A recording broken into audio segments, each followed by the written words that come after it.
ડભોઈ નગરપાલિકાની આગામી ચૂંટણીમાં 9 વોર્ડ પૈકી 36 બેઠકો માટે 32 ઉમેદવારો હાલ નક્કી થઈ ગયા છે।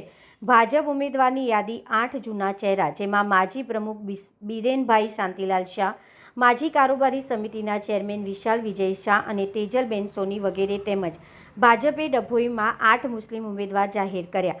મુસ્લિમને ટિકિટ અપાઈ।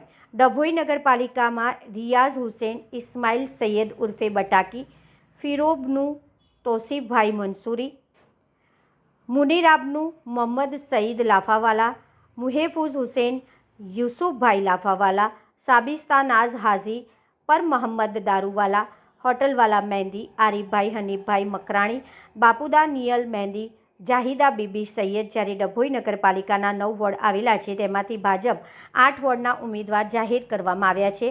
8 નંબર વોર્ડના ઉમેદવારો બાકી રાખવામાં આવ્યા છે અને હવે જોવાનું એ રહ્યું ભાજપ ક્યારે વોર્ડ નંબર 8ના ઉમેદવાર જાહેર કરે છે।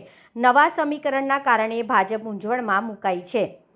8 મુસ્લિમ ઉમેદવાર ઊભા રાખવામાં આવ્યા છે। જોવાનું રહ્યું ભાજપને મુસ્લિમ ઉમેદવારો કેટલા ચૂંટાઈને આવે છે, એ હવે જોવાનું રહ્યું। રસાકસીનો જંગ જામશે તેમ જણાઈ રહ્યું છે।